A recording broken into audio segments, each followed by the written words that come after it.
আজকে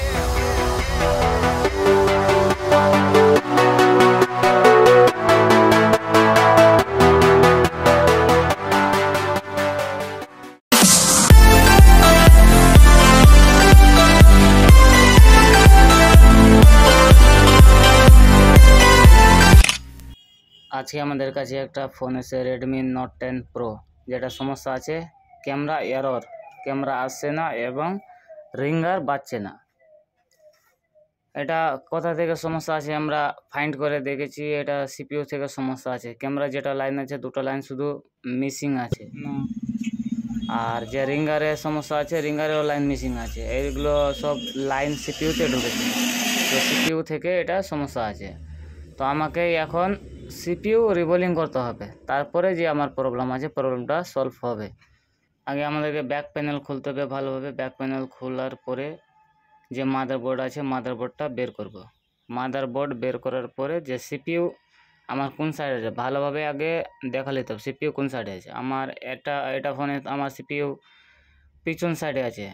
পিছন সাইডে সিপিইউ বের করার কারণে আমাকে যে টিনগুলো আছে, যদি বেশি কাটার প্রয়োজন পড়ে তো ড্রিল মেশিন দিয়ে হালকা করে কাটবো। শুধু সিপিইউ বার করার যতটি জায়গা লাগে অতটুকু, বাকি আদার্স কোনো জায়গা আমি অতটুকুই জায়গায় টিন কাটবো, কেননা সিপিইউ যেন আমার ভালো সিম্পলিভাবে যেন বের হয়ে যায়। কেন পুরো টিন কাটবো, টিন কেটে আবার টিন যদি না লাগাবো তো মাদারবোর্ড দেখতে ভালো লাগবে না। আর হালকা করে যদি আমি টিন কেটে দিই সাইডে, খালি যেটা সিপিইউর উপরে আছে ওটা যদি শুধু টিন কাটি আমি, আমার যে কাজটা আছে কাজটা হয়ে যাবে। তো আমার পুরো টিন কাটার কোনো প্রয়োজনই পড়বে না। সেই জন্যে আমার যতটুকু দরকার আছে অতটুকুই আমি টিন কাটবো। আর কাটবো টিন ড্রিল মেশিন সাহায্যে, কেননা এমনি যদি কাটার সাহায্যে যদি আমি টিনগুলো কাটি তো লেয়ারগুলো যে আছে ছেঁড়ার ভয় থাকবে। আর এবং যে কাস্টমারের যে লং টাইম চলতো মাদারবোর্ড, লং টাইমটা আর চলবে না, কেননা মাদারবোর্ডে অনেক সমস্যাতে ফের আবার চলে আসবে। কেন যত সূক্ষ্মভাবে কাজ করবো মাদারবোর্ডে কোনো সমস্যা ধরনের আর পরে আসবে না। সেই জন্যে যে সেভাবে যেন আমার মাদারবোর্ড কোনো ড্যামেজ ছাড়া আমি কিভাবে কাজ করব, এগুলো বিষয় শেখার জন্য আমার কাছে আসতে পারেন। ছায়াবানি সিনেমা হলের পাশে দিলদার মোবাইল সেন্টার। কেননা যত ধরনের আইসি লেভেলের কাজ আছে A to Z hard work A to Z এখানে কাজ শেখানো হয়। কালেচক ছায়াবানি সিনেমা হলের পাশে। আমার মোবাইল নম্বর 9647767652। আর এটা সমস্যা শুধু আছে তোমার ক্যামেরা এরর আসছে, ক্যামেরা আসছে না, আর তোমার যে রিঙ্গার সমস্যা আছে, দু ধরনের এটা সমস্যা আছে। এই দু ধরনের সমস্যায় যেটা লাইন আমি ফাইন্ড করেছি সেটা সিপিইউ থেকে বের হচ্ছে। দুটো লাইন মিসিং আছে আর ক্যামেরার একটা লাইন মিসিং আছে। সাউন্ডের দুটো লাইন মিসিং আছে, ক্যামেরার একটা লাইন মিসিং আছে। সেই জন্য আমি যদি চাই তো এটা সিপিইউ রিবোলিং ছাড়া প্রবলেম সলভ হয়ে যাবে। শুধু আমাকে কী করতে হবে, সিপিইউ ডিলিং করতে হবে, ডিলিং করে আবার জাম্পারিং করতে হবে। তো সিপিইউ ডিল করতে গেলে আরও রিস্কের বিষয় থাকে। এটা কারণে সিপিইউ আমি বের করে রিবোলিং করে লাগিয়ে দেবো, সব থেকে বেটার হবে। সেই জন্যে এই ধরনের আইসি লেভেলের কাজ যদি শেখার যদি কারোর যদি ইচ্ছু থাকে তাই আমার কাছে আসতে পারেন। A to Z অল আইসির কাজ এখানে রিপেয়ারিং শেখানো হয়। যে কোনো কোম্পানির অল আইসি, অ্যান্ড্রয়েড অল আইসির কাজ এখানে রিপেয়ারিং শেখানো হয়। যাকে শিখা যদি ইচ্ছু আছেন আপনার আমার কাছে আসতে পারেন। ছায়াবানি সিনেমা হলের পাশে Dildar mobile and training centre. আমার মোবাইল নম্বর 9647767652।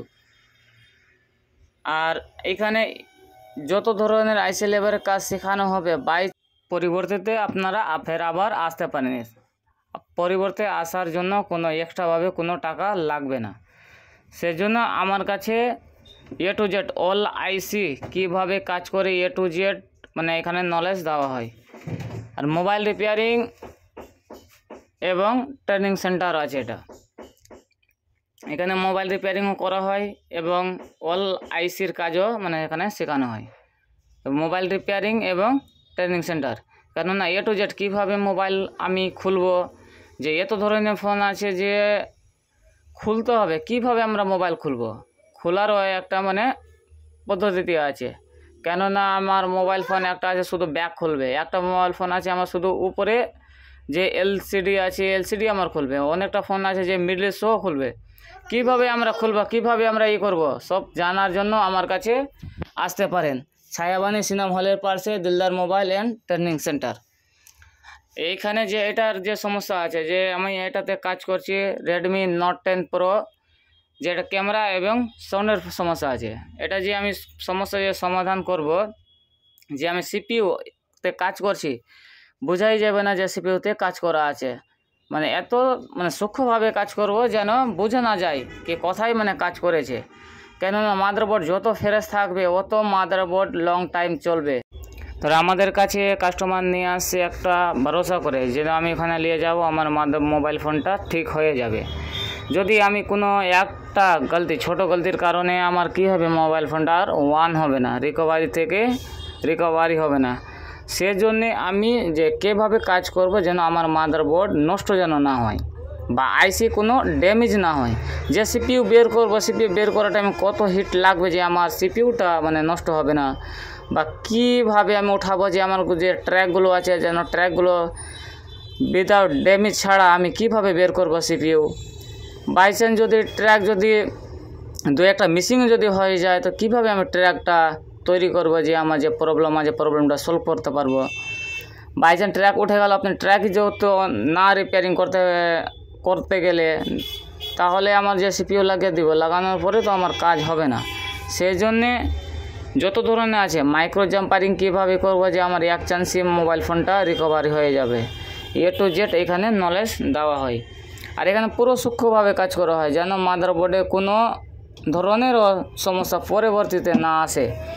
কেননা যত সূক্ষ্মভাবে আমরা কাজ করব অত কাস্টমার তোমার কাছেও আসবে, কাছেই আসবে। কেননা যত ভালোভাবে কাজ করে দেব কাস্টমারকে অত ভালো হবে, যেন কাস্টমারের কোনো ধরনের সমস্যা যেন পরিবর্তে না আসে, এই বিষয় মাথাতে রাখতে হবে। তারপরে রিপেয়ারিং ভালোভাবে করে দিতে গেলে আমার একটু ভালো হবে এবং কাস্টমারেও ভালো হবে, যেন কাস্টমারের কোনো সমস্যা পরিবর্তে যেন না আসে। আর আমার সিপিইউ এখন কততে লাগাবো বা কত হিট রাখবো যে আমার এক চান্সে সিপিইউ লাগবে, বা লাগানোর টাইমে কত হিট দেবো যেন আমার এই সিপিইউটা ড্যামেজ যেন না হয়, বা অনেক ধরনের সমস্যা পরিবর্তিতে আসে। সিপিইউ লাগানোর পরে যে আমি মান করলাম এক্সট্রা কোনো ধরনের সমস্যা চলে আসলো, তো কীভাবে আমার সমস্যাটা সমাধান করব, এ টু জেড এখানে নলেজ দেওয়া হয়। আমার সিপিইউ লাগানো হয়ে গেছে, সিপিইউ লাগানোর পরে মাদারবোর্ড ঠান্ডা হবে, একটু ঠান্ডা হওয়ার পরে আমি ফিটিং করে দেবো যে আমার সমস্যা ছিল সমস্যাটা সমাধান হলো কিনা। কেননা যত ধরনের আছে আগে ফাইন্ড করতে হবে কোথা থেকে আমার সমস্যা আছে। ফাইন্ড ভালোভাবে যদি না করতে গেলে আমাদের রিপেয়ারিং করার অনেক কঠিন বিষয় হয়ে যাবে। সেজন্য ক্যামেরাটা লাগিয়ে দেবো, এটার ক্যামেরাও সমস্যা ছিল আর সাউন্ডের সমস্যা ছিল, এটা সমস্যার সমাধান হলো কিনা। মোবাইল ফোনটা ফিটিং করে দিলাম, ফিটিং করার পরে আমরা ফোনটা দেখবো যে আমার সমস্যা ছিল ক্যামেরা এবং সাউন্ডের সমস্যার সমাধান হলো কিনা। সেই জন্য পুরো বোর্ডটা আমার মাদারবোর্ডে পুরোটা ফিটিং ভালোভাবে করে নিতে হবে, নাহলে রিঙ্গার বাজবে না। সেই জন্য ফোনটা আমার রিকভারি ওয়ান হয়ে গেছে। আর আমার ওয়ান অলরেডি ছিলই ফোন, শুধু আমার সমস্যা ছিল এখানে ক্যামেরা আসছিল না এবং রিঙ্গার বাজছিল না, এই দুটা আমার সমস্যা ছিল। এবার যে আমি ফার্স্টে দেখবো যে আমার সমস্যাটা সমাধান হচ্ছে কিনা। আগে রিংটোনটা বাজিয়ে দেখি সাউন্ড আসছে কিনা। এবার দেখো সাউন্ড আমার আসছে, রিংটোনও আমার বাজছে। যে আমার প্রবলেম ছিল প্রবলেমটা এখন সলভ হয়ে গেছে। আরও চেঞ্জ করে দেখি, দেখি সবটাই আমার বাজছে। আমার যে প্রবলেম সামনে ছিল প্রবলেম সাউন্ডটা সলভ হয়ে গেছে। ওই যে ক্যামেরার সমস্যা আছে, এবার রিংটোন এখানে দেখে নিলাম, এটাও বাজছে, এখানেও বাজছে। আমি যে সমস্যা ছিল সমস্যার সমাধান হয়ে গেল। এবার আমার ক্যামেরা যে আসছিল না, ক্যামেরা চেক করে নেব ক্যামেরা আসছে কিনা। দেখো ক্যামেরাও আসে, এবার সামনে ক্যামেরা আসছে, সেলফি দুটাই আসে। যেন আমার যে প্রবলেম ছিল প্রবলেমটা সলভ হয়ে গেল। সেই জন্য কীভাবে আমি প্রবলেমটা সলভ করলাম এগুলো বিষয় জানার জন্য আমার কাছে আসতে পারেন ছায়াবাণী সিনেমা হলের পাশে Dildar mobile and training centre. A to Z হার্ডওয়ার্কের এখানে মোবাইল রিপেয়ারিং শেখানো হয়। আর পুরো ভালোভাবে যে মাদারবোর্ড যে ছিল ভালো কন্ডিশনে